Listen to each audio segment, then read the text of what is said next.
Hi mommies, good morning! So, magandang umaga po sa inyong lahat. So, kamusta yung tulog nyo? Okay ba? So, kung ako ang inyong tatanungin, okay yung tulog ko today. So, ayan, tapos na tayo nagluto ng ulam for breakfast. So, meron tayong paksiw with ampalaya at saka meron tayong star apple na nabili ko doon sa palengke lang. 60 pesos per kilo. So, let's see, kakainin natin after matapos natin kumain ng rice at saka yung paksiw natin.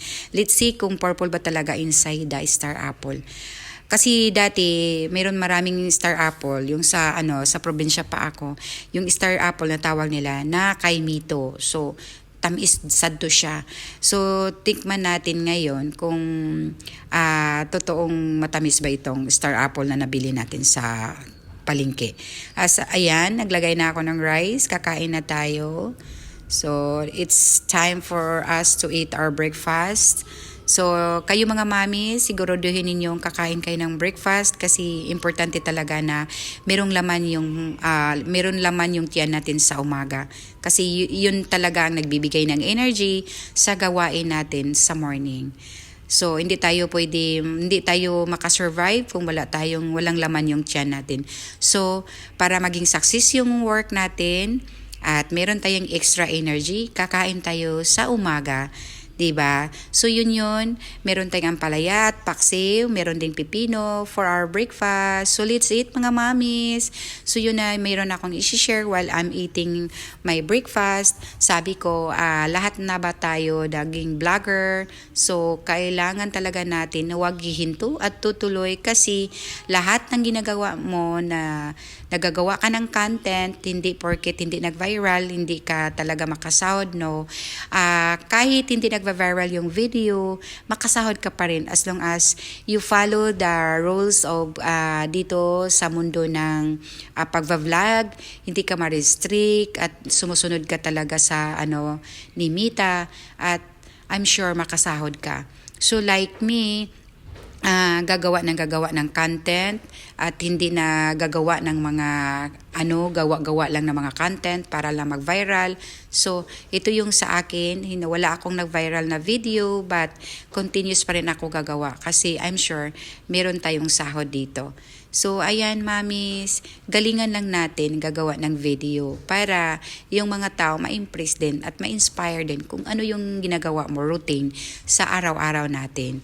So, kagaya ko, I'm a housewife mom, nagre-retire na sa work, nag-focus na sa mga bata. So, yung ginagawa ko, ito yung routine ko sa bahay, kakain at maraming linisan sa bahay after. So, yan ang gagawa ng video. So, dito lang nakaupo sa bahay at meron ng makasahod ka, di ba?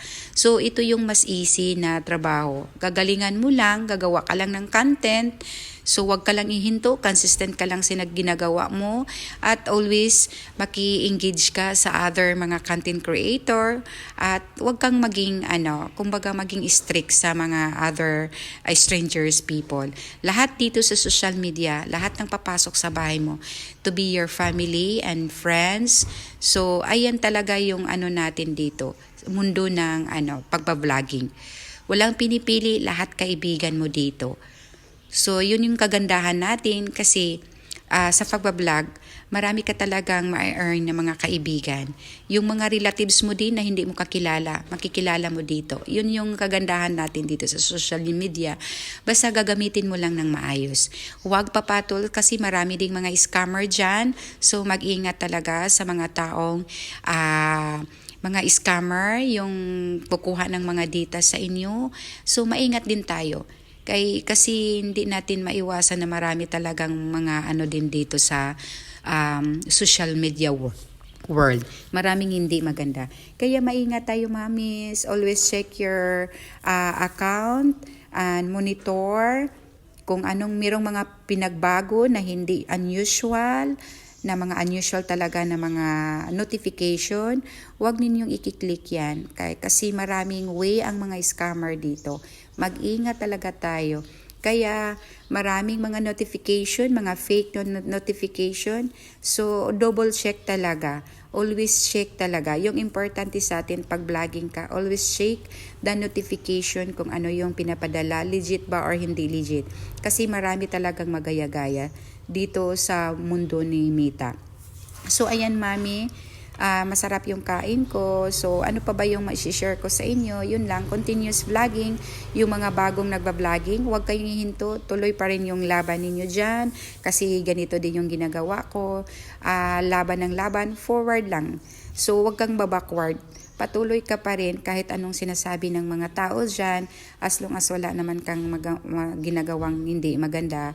So, tuloy pa rin yung ano mo, kasi sabi ko, kahit dito ka sa bahay, kahit sahan ka, as long as maganda yung content mo, naka-inspire ka, may sahod si Mita. Basta eligible ka na lahat sa monetization tools na ibibigay sa iyo. Pag once eligible na kayo lahat-lahat, so magkasahod ka na. You have to be monetized by Mita. So, bibigyan ka ng sahod ni Mita.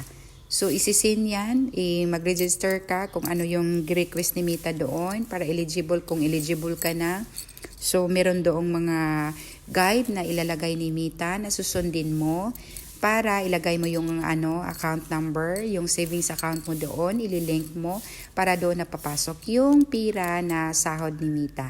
So, di ba, kaganda talaga dito sa mundo ni Mita. Kasi, yung ano mo talaga is magawa ka na lang content, kahit anong ginagawa mo, may pasahod yan si Mita. Yan, grabe talaga, no? Marami nang naging successful dito sa pagbablog. Basta, kung yan ang ibibigay ni Lord sa iyo, may blessing ka na, makasahod ka na, alagaan mo talaga yan. So, always talaga be kind to other people. Kung sino pwede tulungan. One, ma-achieve mo na yung, kumbaga, yung gusto mo talaga marating sa buhay mo. Kasi lahat ng ginagawa natin, basta trabahoan natin, may blessings yan na kapalit na ibigay ni Lord sa atin. So, ayan, kakain na ako ng star apple. So, hiniwa ko na, ayan pala, so, lambot sa loob. So, try natin tanggalin dito using my spoon at tikman na natin kung masarap ba. Naku po, parang masarap siya. So, tikman natin. Ayan, ang sarap. Ayan, mami. Malasa talaga. Matamis yung natin. Star apple. Ayan, mga mamis. So, tama-tama. Kay paksiw yung ulam ko. Medyo yung isda. So, kakain tayo as appetizer itong kinakain ko na star apple. Honestly, total 100% matamis yung nabili ko. Nakapili ako ng matamis na star apple. Totoo talaga, purple talaga siya. Ayan sa loob. Kasi yung nakita ko talaga sa mga online, as in purple, violet talaga. Pero ito, violet siya pero may portion na white dito sa yung may, 'di ba may liso 'yan. So, ayan, ang tamis talaga mga mami. Ayan. Pero imagine, 60 pesos per kilo. Medyo kamahalan din yung star apple. Same price lang ng rice. Kung bibili ka na 1 kilo na din na rice. Pero, talaga, may time talaga na maging, tayo, no? Kumbaga mag-crave tayo, masarap kakain. So, please watch my video. Bye for now.